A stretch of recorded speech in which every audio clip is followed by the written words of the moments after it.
Hi, this is Debbie Deb, and I'm here for Hope and Heals. Actually, tonight I'm running a little late on my video, but I do apologize. But what we're talking about this month is the month of November, where it's all about men's health awareness. So that's what that is about. So I decided to interview my boyfriend. Unfortunately, I wanted to interview him live, like right now, but of course we were running late, had a lot of errands to run, and I did interview him on the way to Buc-ee's, but he didn't want me to videotape him while he was driving. So, because of course he didn't want to cause an accident, so, that's why. So anyways, so I asked him a couple of questions that I thought I would share with you guys. I asked him that it's okay for men to cry.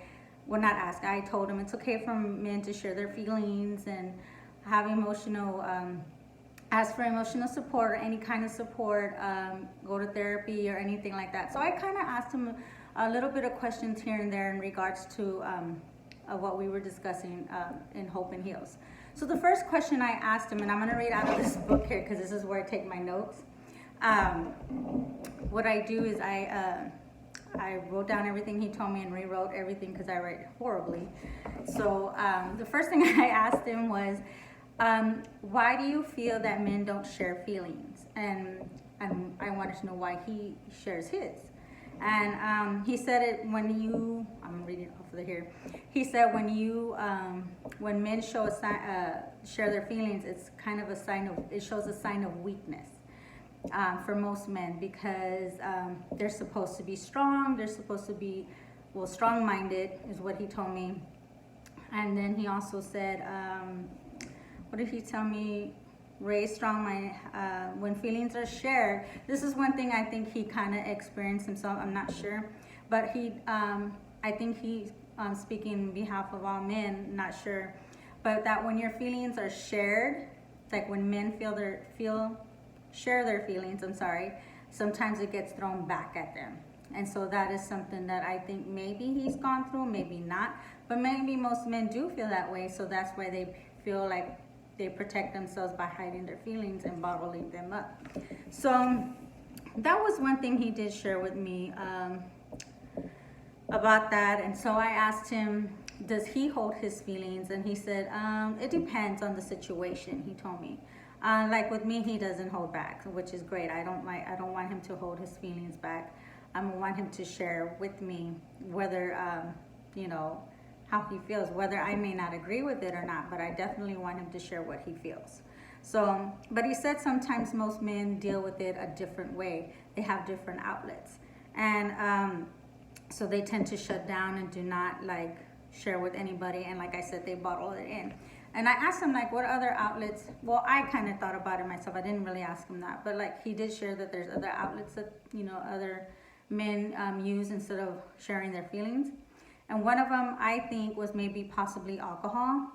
Sometimes some men, I don't want to say all or most, but some men will tend to drink, overly consume more alcohol than usual because supposedly it comforts the pain for the time being. And then I also thought about maybe drugs. I'm not saying that that's everybody, but it is a very low percentage, I think. I'm not sure, I didn't do the research, but I think that's one of the some of the outlets. And there's other ones that too many to name, but those are the top two that I came up with on the top of my head. So another question I asked him is about support, right? Like having emotional support, financial support. And what I said, is it okay to how do you feel why men don't ask that? And how do you feel about it? Do you feel embarrassed or for financial support? Do you feel embarrassed to ask for any kind of emotional support? And this is what he shared with me. He says, there are different scenarios. He says, as a father, because he's a father. As a father, you are expected to be the backbone. So he says, especially financially, okay? He feels like it's their job, it's their responsibility, So when you ask, he says that most men may feel like if they ask for that help, like that financial help, they feel less of a man. And he did talk about how some of the women can be sometimes. And he mentioned that how women can be like they can throw back at things and say, well, you can't even support us, and or because of you I have to work too. But nowadays it's everybody works. It's a two income families nowadays. But he says there's some women, he's not saying all, but he's saying some women tend to throw that in their face when they can't support their families financially, or they feel they're totally responsible for it. So that was another thing that he talked about. He said, when it comes to emotional support, he says that it's not always the case that he can go to somebody. Like he would like for someone to say, like me, I hope I am a supportive, girlfriend that I should be. But he did mention that should be able to go to somebody, like me, and share what he feels or whatever he may be going through, and me providing that support for him. And I think I do a pretty good job. I don't know, maybe he'll let you know on this video. I don't know, maybe he'll make a comment, I don't know. But anyways, so I think that's something he did share. He did say that you can go to certain people, maybe like certain family members, or maybe a couple, like a best friend. You may have very few friends, maybe one or two that you can actually share with your emotional support, and just see what kind of help you go through what you're going through, and just give some advice and anything in that way. But yeah, he said definitely those were the two things that he talked about, the two things that he thought of. Like for him personally, he would like to go to me, I hope. And then he also mentioned that, yeah, he does go to certain family members and probably a friend or two. But those were some of the options, or what he does to share his to get the emotional support. Okay, so I was checking the time. So I asked him another question. Is it okay for men? How do you feel about men going to therapy? What do you think men feel? Because for me, I think it is okay. Men need to know it's okay to go to therapy. I highly suggest it. I can't even talk right now. I can't even say the word. Anyways, so I highly think you should do that. And he said yes. He agreed with that. He says yes. He recommends therapy. Sometimes we need an outlet to find your spiritual and physical being.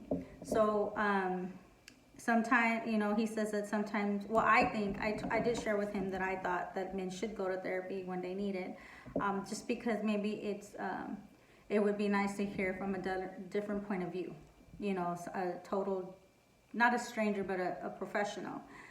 Because sometimes your family or your friends will tell you what you want to hear. That's what I told him. But, he said what he said in this, what he wrote down. So he also said men seek other outlets before seeking professional help. And he goes, and sometimes the reason they do that is because it shows they seek other outlets is because it can show, if they go to therapy, it also can show a sign of weakness. He says sometimes you do need to understand the difference of help and professional therapy. So I said, elaborate on that. So he says, well, the difference between, let's see what he said, the difference of help. Oh, going to family and friends, it's the same. Maybe the issue can be easily resolved, or it's not something that is very a big issue.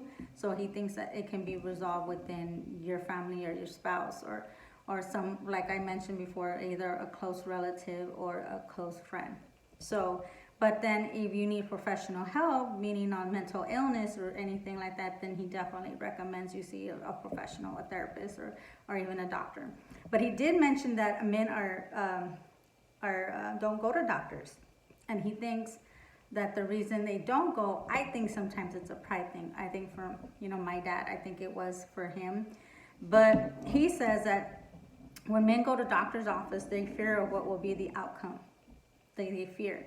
Because, most men tend to not really take, I'm not saying nowadays men do, but I guess back then, the responsibilities of men was just work, come home, work, whatever they had to do. They didn't make time to go to doctors. They didn't make time to like, oh, okay, I need to take real good of my health. They don't take the time because that wasn't a thing back then. So that's what he mentioned. He says, maybe because they fear the outcome, and maybe it might be too late to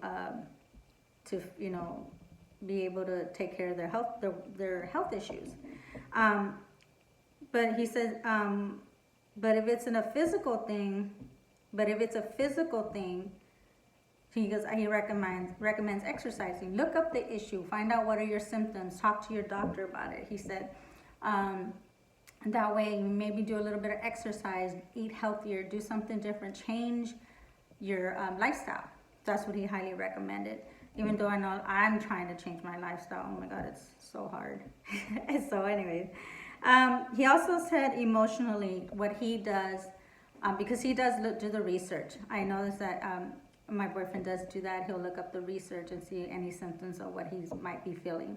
So he does look that up, and he does do the things that are recommended. Not always, but most of the time. So for emotional though, he did say that he prays. He prays, and what did he say? He prays a lot. He says that, when illness, I guess this goes back to the physical part of illness can break down a man, he says. So I guess that's why they're afraid of the outcome, because they can break down and not be able to accept it. But when it comes to emotional, he says to pray. And my boyfriend is a very spiritual person. He prays a lot. He goes to church. So he believes in a lot of prayer and the power of prayer, which is very good, because I think, for me, I'm on the go, and I do pray. But I think he's more of a spiritual person than I am, which is great, because I love that about him. But he says, I asked him, what I thought was important was the whole machismo thing. And he said that, yeah, he feels that most men were raised this way, but he went the opposite way, because he said he wanted to show love and affection to his children. His relationship was missed a bit. His relationship with his dad was missed a little bit due to being machismo. Doesn't mean he did not love him. So what he was saying is that his dad was, fathers were raised the old-fashioned way. There was a certain way. So his dad was a little bit machismo. So his dad didn't show so much affection like the way most dads do nowadays, because, the times have changed. So he decided, he was raised in a household of to be machismo, but he changed it around because he wanted to show the affection and the love to his children. Not that his dad didn't love him, because he said, yeah, my dad loved me. It's just there's certain ways that a father and son back then didn't show it like the way they do now. So, and that's true, because that was personally with my father and my brothers. So now he does, my dad does a lot now, but still, that was something that they did back then. He said to be machismo, only to protect your family and take authority of a situation, like possibly disciplining your kids or protecting your family. So that's the only time he says that he becomes machismo, because he's asked to be on guard. So that's what he believes in. He says if you show a weakness, he says it's like a pack of wolves. And I love the example. I'm sorry, I'm everywhere. But he says if you show weakness like the pack of wolves, and you're the alpha, and you're showing the weakness, the pack of wolves will eat the alpha. So they may be taking you for granted because you're showing your weakness. So he's trying to say that if an alpha shows a sign of weakness, then the pack will either eat him or take them for granted. Will mostly eat them, right, in the nature. But he's saying that in humans, like if we show a sign of weakness, people might take advantage of the situation of men.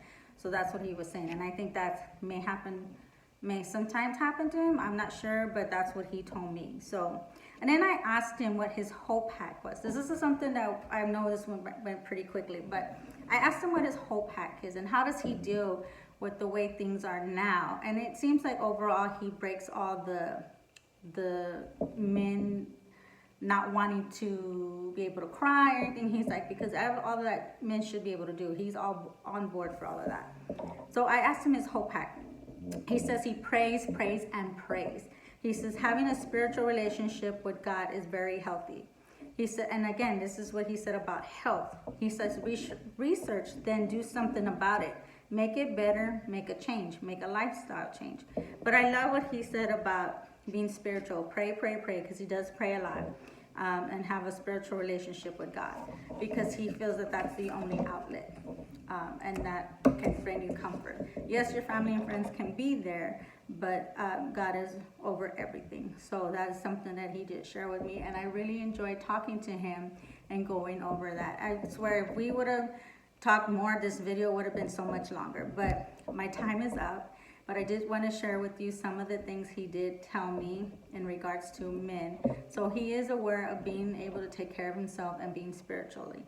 So I thank you guys for joining me. I thank you for taking the time to listen to me, even though sometimes I'm all over the place, but that's okay. I just get excited about things that I like to talk about, and this was one of the my favorite subjects to talk about. So until then, we will see you. Hope and Heals on YouTube. Check us out, and we will see you soon.